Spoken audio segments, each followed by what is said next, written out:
IES GATE PSU and all technical exams की complete hand written note के साथ online study करने के लिए वीडियो के नीचे दिए गए सब्सक्राइब बटन के ऊपर क्लिक कर लेवे और लेटेस्ट नोटिफिकेशन के लिए बेल आइकन पर क्लिक करना ना भूलें। हेलो, इंट्रोडक्शन पार्ट हमारा कंप्लीट हो गया। नेक्स्ट स्टार्ट करते हैं linear measurement and chain surveying. देखो, मैंने पिछले लेक्चर में बताया था कि कोई भी दो या दो से ज़्यादा पॉइंट्स के रिलेटिव पोजीशंस निकालने के आर्ट को हम सर्वेइंग बोलते हैं और उसको रिप्रेजेंट करने को in the form of angular, linear या फिर ग्राफिकल। ओके, तो देखो, अगर ये जो पॉइंट्स है, ये और मैंने बताया था कि ये पॉइंट्स कहीं भी हो सकते हैं। ओके, तो ये मान लो अगर पॉइंट्स एक प्लेन लैंड पर है तो आप उसको लीनियर मेजरमेंट या फिर चेन की हेल्प से या फिर टेप, सिंपल टेप से आप उनकी रिलेटिव पोजीशंस और उनके बीच की डिस्टेंस या फिर एरिया कितना कवर्ड है बीच के अंदर, उसका वॉल्यूम कितना है, ये चीज़ आप सिंपल मेथड से निकाल सकते हो। ठीक है, और मान लो अगर ये पॉइंट्स कहीं हाईएस्ट डिस्टेंस पर हो, मान लो एक लैंड पर है, दूसरा किसी हिली एरिया पर है, तीसरा और कहीं ग्राउंड वाटर में है। ठीक है, तो इनकी पोजीशन निकालने के लिए अलग अलग इंस्ट्रूमेंट्स यूज़ करते हैं, जैसे हो गया थोड़ोलाइट हो गया, ठीक है, प्लेन टेबल सर्वेइंग हो गया। ओके, इस तरीके से बहुत से मेथड है। तो सबसे पहले हम फर्स्ट अपना शुरू करते हैं चैप्टर नंबर 2, जिसमें linear measurement and chain survey, जब हमारे सारे पॉइंट्स प्लेन लैंड पर हो। ठीक है, ठीक है, इसको हम दो पार्ट में कंप्लीट करेंगे। पहले पार्ट में पढ़ेंगे linear measurement, okay, and second part में पढ़ेंगे हम चेन सर्वेइंग। तो पहला पार्ट स्टार्ट करते हैं लीनियर मेजरमेंट्स का।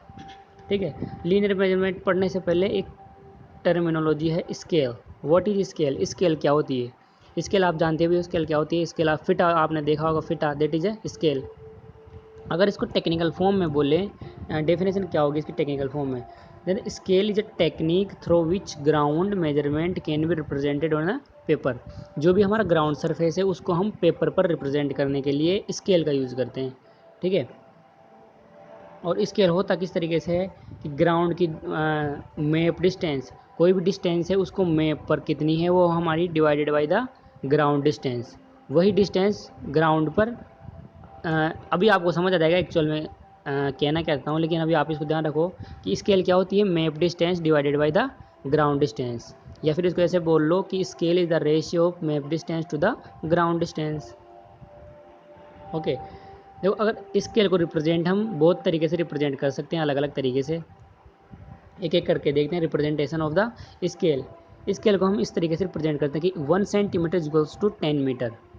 आपका जो 10 मीटर जो ग्राउंड पर डिस्टेंस है उसको आप पेपर के अंदर 1 सेंटीमीटर दिखाओगे। ये एक तरीके से स्केल हो गई कि ग्राउंड पर 10 मीटर को आप इस पेपर पर 1 सेंटीमीटर दिखाओगे। ओके, इसी चीज़ को अगर आप अलग फॉर्म में बोलना चाहो, अलग तरीके से बोलना चाहो, तो स्केल को किस तरीके से बोल सकते हो आप? 1 centimetre divided by the 10 metre. जो अभी ऊपर फॉर्मूला बताया था मैंने वो यही आ गया। मैप डिस्टेंस, मैप पर आपकी डिस्टेंस कितनी है? मैप मतलब किसी पेपर पर। ओके, तो पेपर पर आपने 1 सेंटीमीटर मानी। ठीक है, वही डिस्टेंस ग्राउंड पर कितनी है आपकी? 10 मीटर है। तो फॉर्मूला समझ आ गया क्या कहना चाहता था? अगर अगले और किसी फॉर्म में आप दिखाना चाहते हो स्केल को, तो किस तरीके से दिखाओगे कि 1 सेंटीमीटर रेशियो 10 मीटर। ओके, वही है, एक ही स्केल है, उसको अलग अलग फॉर्म में दिखा रहे हो। ठीक है, एक अलग ये अच्छा इंपॉर्टेंट चीज़ है रिप्रेजेंटेटिव फ्रैक्शन। ओके, अगर आप आपकी स्केल को यूनिटलेस मतलब यूनिट्स में नहीं दिखाना चाहते तो वो एक रिप्रेजेंटेटिव फ्रैक्शन होगा एक तरीके से। ठीक है, वो कैसे कि आपका 1 सेंटीमीटर था जो आप पेपर पर दिखा रहे हो। ठीक है, पेपर पर आप 1 सेंटीमीटर दिखा रहे हो। ओके, और ग्राउंड पर कितनी हो गई आपकी? 10 मीटर ग्राउंड डिस्टेंस थी, मल्टीप्लाइड बाय 100, क्योंकि है कि आपने मीटर को सेंटीमीटर में चेंज कर लिया। ठीक है, तो सेंटीमीटर से सेंटीमीटर कैंसिल आउट हो जाएगा, तो बचा क्या? 1 डिवाइडेड बाई 1000।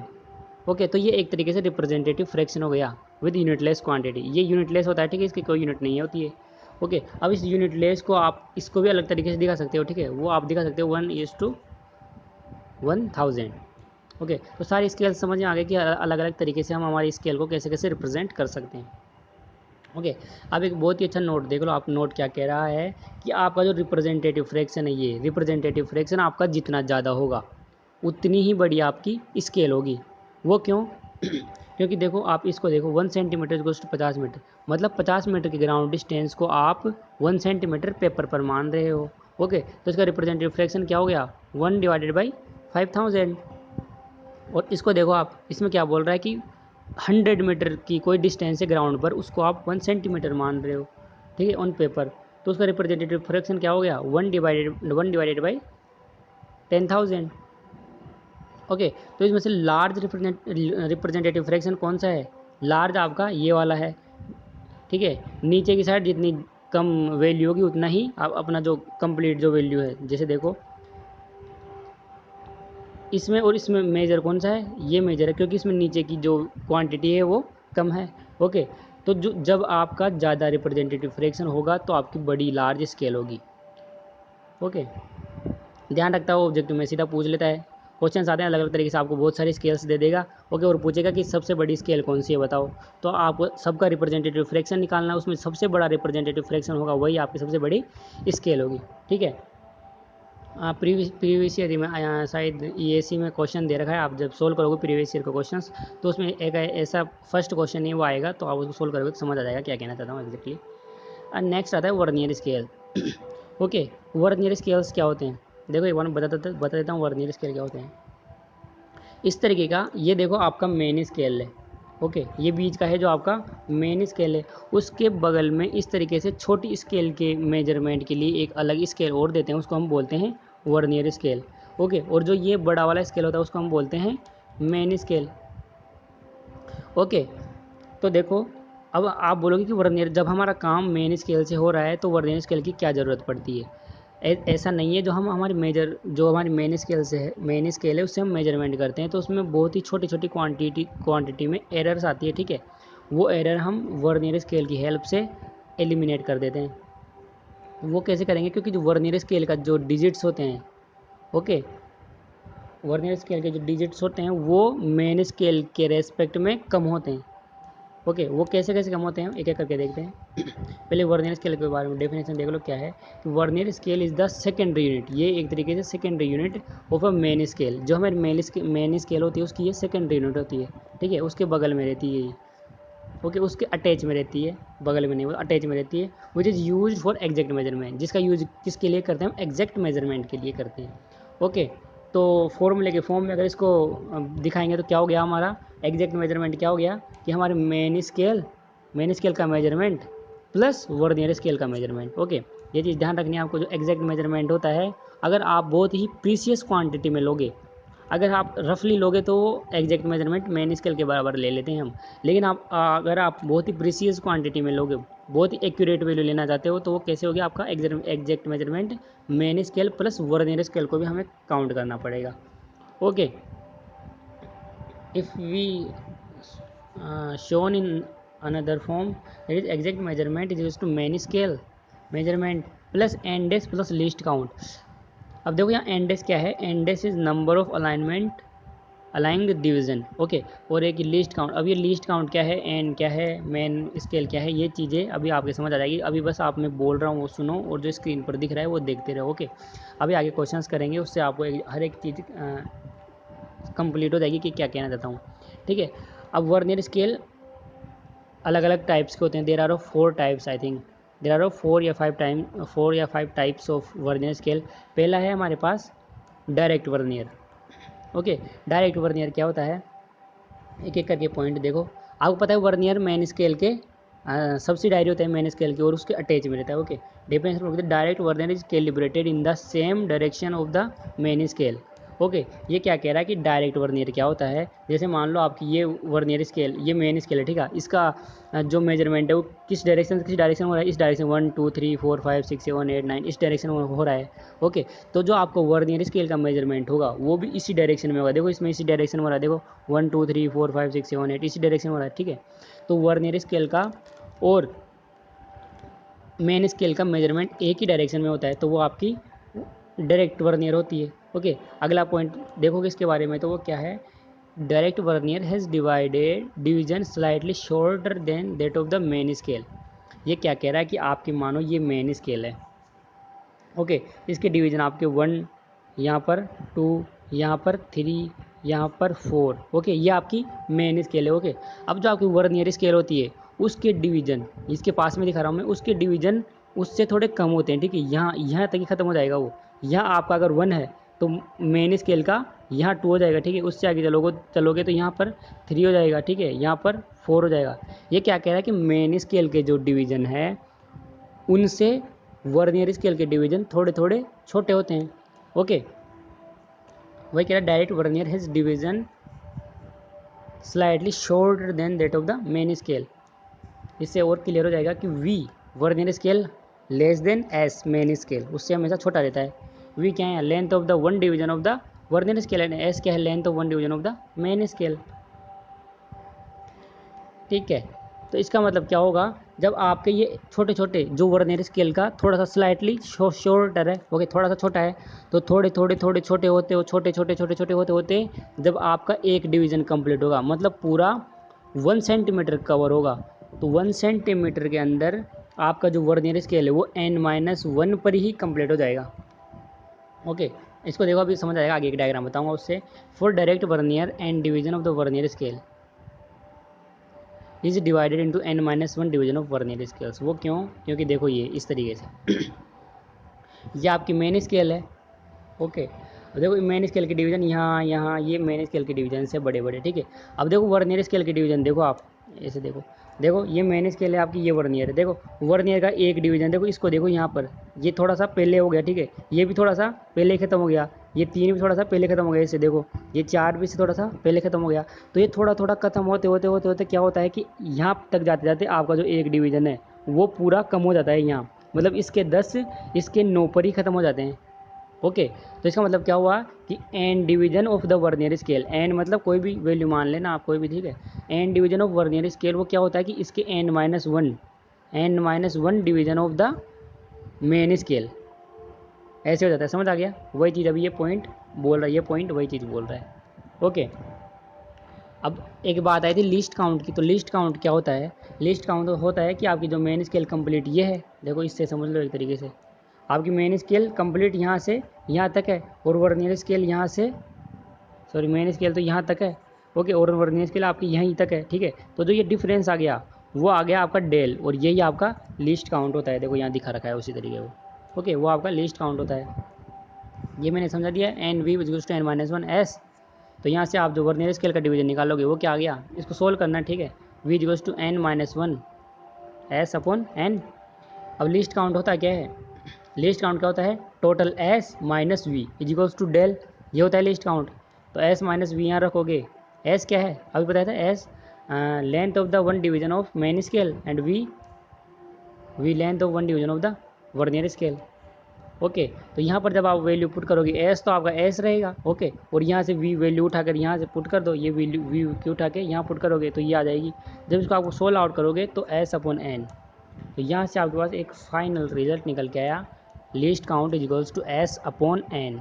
एस क्या है यहाँ पर, एस है आपका मेन स्केल है, उसका जो सबसे छोटा डिवीज़न है मेन स्केल का, एस की बात कर रहे हैं हम। एस क्या है, एस है आपका जो आपका मेन स्केल है उसका सबसे छोटा डिवीज़न है, उसकी वैल्यू क्या है, वो कैसे, अगर हम सेंटीमीटर की बात करेंगे कि आपका स्केल सेंटीमीटर का है तो उसकी सबसे छोटी वैल्यू कौन सी हो गई, हो गई।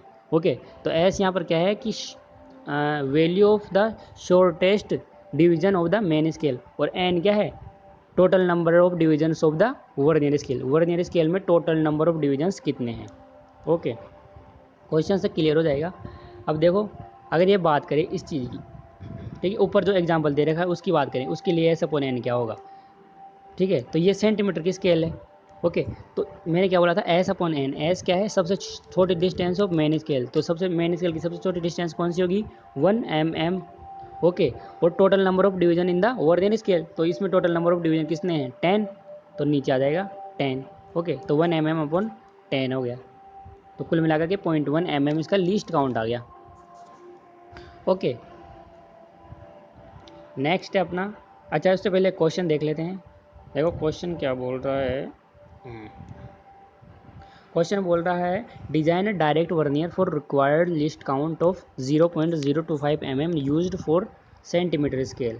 आप एक डायरेक्ट वर्नियर डिज़ाइन करो जिसका लिस्ट काउंट आपको दे रखा है 0.025 mm, और जो स्केल है वो आपकी सेंटीमीटर स्केल है।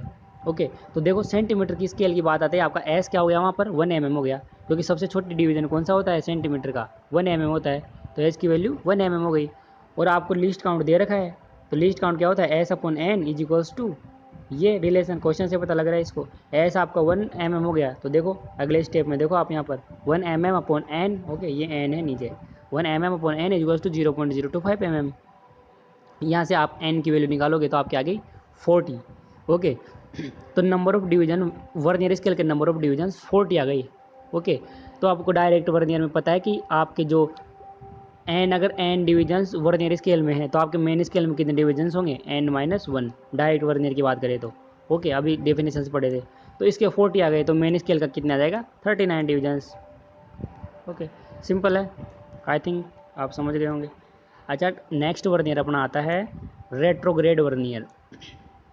ठीक है, सेम उसी तरीके से है, इसमें कुछ डिफरेंस है कि अगर आपका कैलिब्रेशन मेन स्केल का इस डायरेक्शन में हो रहा है तो वर्नियर स्केल का आपका इस डायरेक्शन में होगा, अपोजिट डायरेक्शन में, opposite direction that of the main scale. Second point आता है लेंथ ऑफ वन डिवीजन। अब इसमें देखो, इसमें जो आपकी अगर लेंथ, तो इसमें क्या होता है कि आप पहले की बात क्या थी कि उसमें वर्नियर स्केल के जो डिवीजन है वो थोड़े छोटे होते थे, लेकिन इसमें क्या होता है रेट्रोग्रेड वर्नियर में क्या होता है कि जो वर्नियर स्केल के जो डिवीजन्स है वो थोड़े बड़े होते हैं। ओके, तो इसमें क्या हो जाएगा कि N divisions of vernier scale is equals to n+1 divisions of the main scale. Okay, यहाँ इसको देखो, वर्नियर स्केल आपका थोड़ा सा बड़ा होता है in the with respect of the main scale. Okay, ये मैंने डेफिनेशन बोल दी कि N divisions of the vernier scale is equals to n+1 division of the main scale. यहाँ से ये रिलेशन आ गया इस डेफिनेशन से। क्यों? क्योंकि आपका जो वर्नियर स्केल है उसका जो डिवीजन्स है वो थोड़े बड़े हैं। ओके, लीस्ट काउंट होता है v-s, तो वापस वही चीज़ आ जाएगी s अपॉन n। ठीक है, लीस्ट काउंट कभी चेंज नहीं होता, तो कुल मिलाकर के लीस्ट काउंट का फॉर्मूला हमेशा यही रहेगा, बस वहाँ पर वैल्यू चेंज होती जाएगी उनकी। ओके, अगर रेट्रोग्रेड की बात करेगा तो मेन स्केल के जो डिवीजन है वो n+1 होंगे, और अगर डायरेक्ट वर्नियर की बात करेगा तो डिवीजन्स वर्नियर स्केल के मुकाबले n-1 एक डिवीजन कम होगा। ओके, वही एस यहाँ पर क्या है, shortest distance of the main scale of one division, N क्या है total number of division of the vernier scale. अच्छा, इसके ऊपर भी क्वेश्चन करने के लिए बोले, ये बोला कि जो पिछले वाला क्वेश्चन था उसको आप वापस सोल्व करो रेट्रोग्रेड वर्नियर के लिए। रेट्रोग्रेड वर्नियर तो वापस वही आ जाएगा, लीस्ट काउंट क्या होता है S upon N is equals to 0.025 mm दे रखा था क्वेश्चन में। वही आपको सेंटीमीटर स्केल है तो छोटा एस की वैल्यू 1 mm हो गई, तो यहाँ से n 40 आ गया। बस यहाँ पर एक डिफरेंस आ जाएगा कि ये रेट्रोग्रेड वर्नियर है तो इसका जो मेन होगा वो n+1 होगा। ठीक है, डायरेक्ट वर्नियर में हमने n-1 किया था, यहाँ n+1 करना पड़ेगा। ओके, तो सिंपल है। अच्छा, अगली बात आती है double vernier and extended vernier. चार तरीके के वर्नियर ही पढ़ेंगे हम। डबल वर्नियर क्या होता है कि जो हमारा मेन स्केल होता है, ये मान लो मेन स्केल है तो उसके इस साइड भी ओके और इस साइड, दोनों साइड वर्नियर स्केल होते हैं, बोथ द साइड्स।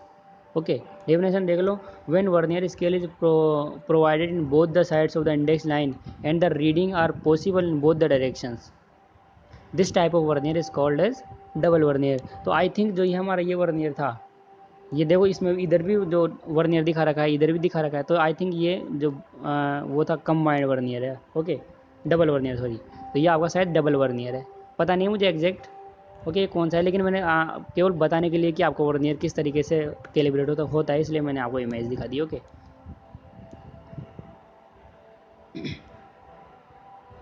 शायद डबल वर्नियर है वो आई थिंक।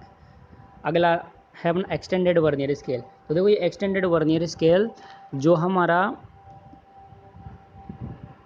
उनकी तरह ही है, रेट्रोग्रेड और डबल वर्नियर की तरह, डायरेक्ट वर्नियर की तरह ही है। वो क्यों? क्योंकि इसमें जो वर्नियर स्केल के जो डिवीजन्स होते हैं वो इतने बड़े बड़े होते हैं, इतने बड़े बड़े होते हैं कि जो मेन स्केल है उसके दुगने से एक कम होते हैं, बस उसका दुगना हो करके एक कम हो जाता है, मतलब ये तो बहुत ही ज़्यादा होते हैं। तो इसका मतलब क्या है कि n divisions of the vernier scale is equals to 2n-1 divisions of the main scale. तो आपको वापस इसको सोल्व करोगे, आता नहीं है ऐसा कुछ, लेकिन बस ध्यान रखो कि एक्सटेंडेड क्या होता है कि 2n-1 divisions of the main scale में कन्वर्ट हो जाता है वो। ओके, अगला आता है अपना श्रंक या फिर एक्सटेंडेड स्केल। ये बहुत ही इंपॉर्टेंट है, इसमें ट्रिकी क्वेश्चंस आते हैं और ये गेट के लिए बहुत ही ज़्यादा इंपॉर्टेंट है। Okay, very very important for GATE, क्योंकि गेट आपको पता है उल्टे सीधे क्वेश्चंस पूछता है जो बहुत ही ट्रिकी होते हैं उनको पूछता है। तो इसके लिए आप दो तीन चीज़ें समझ लो क्या क्या। ओके, पहले आपकी श्रिंकेज फैक्टर। श्रिंकेज फैक्टर क्या होता है? श्रिंकेज फैक्टर होता है कि आपकी जो भी लेंथ श्रिंक हो गई, मतलब आपकी लेंथ जो भी सिकुड़ गई, तो सिकुड़ी हुई length divided by the original length आपकी क्या थी, उसका रेशियो आपका श्रिंकेज फैक्टर होता है। ओके, और अगर एक्सटेंडेड फैक्टर की बात करें, इधर देखो, अगर एक्सटेंडेड फैक्टर की बात करें तो वो आपका क्या होता है? Extended length divided by the original length. जो भी आपकी लेंथ एक्सटेंड हो गई वो divided by the original length. दोनों समझ आ गए? श्रंक फैक्टर क्या होता है? Shrink factor is the ratio of the shrink length to the original length, and extended factor is the ratio of the extended length to the original length. Okay, तो अगर आप श्रंक स्केल निकालोगे तो shrunk scale कैसे निकालोगे? Shrunk factor into original length. और extended scale निकालोगे तो वो कैसे निकालोगे? जो आपने फैक्टर निकाला, इलोंगेटेड फैक्टर या फिर extended factor multiplied by the original scale. समझ आ गया तो बहुत अच्छी बात है, नहीं आया तो अभी क्वेश्चन करेंगे, उससे बिल्कुल क्लियर हो जाएगा। ओके, अच्छा अगला क्वेश्चन है। क्वेश्चन क्या बोल रहा है? क्वेश्चन पढ़ो। फॉर अ मैप क्वेश्चन क्या बोल रहा है? एक मैप दिखा रखा है आपको। Okay, 1 second. ओके, क्वेश्चन क्या बोल रहा है? क्वेश्चन देखो। For a map 10 centimetre long line is now read as 9.4 centimetre. यह क्या कह रहा है कि आपकी 9.4 सेंटीमीटर की कोई लेंथ थी, वो अब आपकी सॉरी, अच्छा हाँ, कोई भी आपकी, वापस देखो, कोई भी आपकी 10 सेंटीमीटर की कोई लेंथ थी। ओके, 10 सेंटीमीटर की कोई लेंथ थी, वो आपकी अब 9.4 सेंटीमीटर ही रीड हो रही है। ठीक है, इसका मतलब क्या है कि आपकी लेंथ श्रिंक हो गई। ओके, देन आगे क्वेश्चन क्या बोल रहा है कि what should be the actual distance on ground. तो आपकी ग्राउंड पर एक्चुअल डिस्टेंस क्या होगी? For measured distance on map is 8.2 centimetre. तो अगर आपके मैप पर 8.2 सेंटीमीटर दे रखी है अगर कोई डिस्टेंस, ओके, तो वो ग्राउंड पर आपकी डिस्टेंस कितनी होगी? अगर आपका जो स्केल है वो कितना दे रखा है? 10 metre. 1 centimetre equals to 80 metre आपका स्केल दे रखा है। 1 सेंटीमीटर इक्वल टू 80 मीटर आपका स्केल दे रखा है। और क्वेश्चन क्या बोल रहा है कि जो 10 सेंटीमीटर आपकी लेंथ थी वो श्रंक होने के बाद में 9.4 हो गई। तो आपको 8.2 सेंटीमीटर की जो लेंथ है मैप के ऊपर, वो ग्राउंड के ऊपर आपकी कितनी होगी? ओके, समझ आ गया क्वेश्चन क्या बोल रहा है? तो देखो इसको, तो सबसे पहले आप श्रंक फैक्टर निकाल लो। वो कैसे निकालोगे? श्रंक लेंथ कितनी श्रंक हो गई? 9.4 divided by the 10 original length equal to 0.94। ये आपका श्रंक फैक्टर हो गया। ठीक है, और देखो आपको स्केल क्या देखिए, इधर देखो, scale 1 centimetre to the 80 metre दे रखी है। इसका आप रिप्रेजेंटेटिव फ्रैक्शन निकाल लो। वो कैसे निकालोगे? ऊपर और नीचे आपकी स्केल एक जैसी कर लो। ओके, तो देखो ऊपर आपकी 1 सेंटीमीटर दे रखी है और नीचे मीटर में दे रखी है, तो नीचे मीटर को आप सेंटीमीटर में चेंज करोगे तो 100 से मल्टीप्लाई कर दो तो कितनी आ गई? तो सेंटीमीटर से सेंटीमीटर कैंसिल आउट हो जाएगा, तो 1 डिवाइडेड बाई 8000 आ गई। ओके, तो यहाँ देखो आप श्रंक स्केल निकालो। श्रंक स्केल कैसे निकालोगे? Shrunk factor multiply by the original scale. Shrunk factor आपका ये यहाँ से आ गया। ओके, श्रंक फैक्टर आपको यहाँ से आ गया ये, और ओरिजिनल स्केल यहाँ से आ गई। दोनों को मल्टीप्लाई करोगे तो ये आपका RF आ गया फॉर श्रंक स्केल। श्रंक, जो श्रंक हो गया आपकी लेंथ, उसका रिप्रेजेंटेटिव फ्रैक्शन आ गया। ये तो ओरिजिनल रिप्रेजेंटेटिव फ्रैक्शन है। ओके, और जो ये आपका यहाँ आया, ये जो आपकी लेंथ श्रंक हो गई, उसके बाद में जो उसका स्केल क्या हो गया, श्रंक होने के बाद में स्केल क्या हो गया, वो आपका ये हो गया। तो अगर आप इस स्केल को, जो आपकी ये डिस्टेंस थी, ये बोला कि 8.2 के लिए मेजर करो, तो अगर आप इस डिस्टेंस, इस रिप्रेजेंटेटिव फ्रैक्शन को आप 8.2 सेंटीमीटर से मल्टीप्लाई कर दोगे तो आपका काम हो जाएगा। ओके, लेकिन उससे पहले आप करना क्या पड़ेगा कि इस जो रिप्रेजेंटेटिव फ्रैक्शन, इसको आप पहले यूनिट में चेंज करो। तो यूनिट में चेंज करोगे तो ऊपर का सेंटीमीटर रहने दो और नीचे आप मीटर में चेंज कर लो। इस स्केल में चेंज करोगे तो इस फॉर्म में वापस चेंज करो इसको। ठीक है, तो ये नीचे मीटर में चेंज करोगे तो इसके 100 से डिवाइड करोगे तो ये कितना हो जाएगा? 85.1067। तो जो ये वैल्यू आई है, इसको आप 8.2 से मल्टीप्लाई कर दो तो आपका फाइनल जो ग्राउंड पर डिस्टेंस है वो आ जाएगी आपकी। ओके, समझ आ गया? अगर नहीं तो अगला एक क्वेश्चन और करते हैं, उससे क्लियर हो जाएगा बिल्कुल। क्वेश्चन क्या बोल रहा है? क्वेश्चन बोल रहा है अ ड्राइंग है shrunk and it found that a line of length 10 centimetre is now read is 9.2 centimetre. Okay, ये बोला कि आपकी 10 सेंटीमीटर की कोई भी डिस्टेंस थी वो अब 9.2 9.2 सेंटीमीटर ही रीड हो रही है। Okay, only if area of float is measured over the drawing. अब यहाँ पर एरिया की बात हो रही है, कोई दिक्कत नहीं है, एरिया भी उस तरीके से सोल्व होगा। क्या कह रहा है, float the measured over the drawing is, तो आपका जो 394.5 सेंटीमीटर स्क्वायर एरिया है मेजर करा हुआ, then calculate the actual area. तो आप एक्चुअल एरिया बताओ ग्राउंड पर कितना होगा। अगर आपका स्केल क्या है 1 सेंटीमीटर इक्वल्स टू 25 मीटर, ये आपका स्केल है। बिल्कुल वैसे कि वैसे सोल्व होगा। सबसे पहले आप क्या करोगे, श्रंक फैक्टर निकाल लो, shrink length divided by the original length 9.2 आ गया। फिर उसका स्केल निकालोगे तो this factor multiplied by the original scale ये रही आपकी।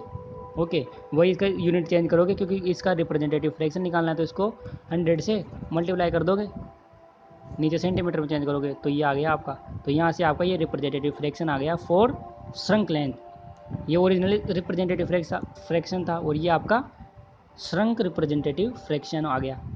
ओके, तो वापस आप इसको क्या करो, यूनिट्स में चेंज कर लो, metre is centimetre is to metre. अगर नीचे मीटर में, इसको कैसे चेंज करते हैं समझ आ रहा है ना, इसको ऊपर भी सेंटीमीटर लिख लो आप और नीचे भी सेंटीमीटर लिख लो, कोई फ़र्क पड़ता है? कोई फ़र्क नहीं पड़ता, क्योंकि सेंटीमीटर से सेंटीमीटर कैंसिल आउट हो जाएगा। अब नीचे वाले को आप मीटर में चेंज करोगे तो इसको, इसके अंदर आप इसको मल्टीप्लाई कर लो 1/100 से। ओके, तो कुल मिलाकर क्या आ जाएगा, दो डिजिट छोड़ के पॉइंट लगेगा आगे, तो 27.17 ये आ गया आपका। ओके, अब बात हो रही है एरिया की, तो इसको एरिया में चेंज कर लो। तो एरिया क्या होता है, लेंथ इंटू विड्थ, तो एरिया इसका स्क्वायर हो गया कुल मिला करके। ओके, अगर आपको डिस्टेंस नहीं दे रखे तो आपको ऐसे सीधा ऐसे स्क्वायर कर लेना है। ओके, सिंपल तरीके से, इस तरीके से एरिया की बात ये हो गई। तो बस आप इसको और जो एरिया दे रखा है आप उसको मल्टीप्लाई कर दो। ओके, जो इसके लिए बोल रहा है ये बोल रहा है ना कि 234.5 सेंटीमीटर स्क्वायर के लिए निकालो। तो जो आपका फाइनल रिप्रेजेंटेटिव फ्रैक्शन आया, श्रंक रिप्रेजेंटेटिव फ्रैक्शन, उसको आप मल्टीप्लाई कर दो ओरिजिनल, उसको आप मल्टीप्लाई करो जिसके लिए निकालने के लिए बोल रहा है, तो वो आपका फाइनल आंसर आ जाएगा। ओके, दोनों क्वेश्चन एक ही तरीके के हैं, एक एरिया के लिए बोल रहा है तो एक लेंथ के लिए बोल रहा है रखा है। ठीक है, यही गेट में इंपॉर्टेंट है। गेट में इसी में से बीच में से ट्रिकी तरीके से कुछ कुछ पूछ लेता है। कंप्लीट क्वेश्चन हमने कन्वेंशनल की तरह सोल्व कर लिया। ठीक है, इसी में से बीच में से पूछेगा कुछ ना कुछ उठा के। सिंपल है लेकिन ट्रिकी है, थोड़ा सा समझ आ जाए तो अच्छी बात है, लेकिन समझ आ गया होगा आई थिंक। ठीक है, अगला पार्ट आता है अपना चेन सर्वेइंग, जो हम नेक्स्ट लेक्चर में करेंगे। Okay, thank you.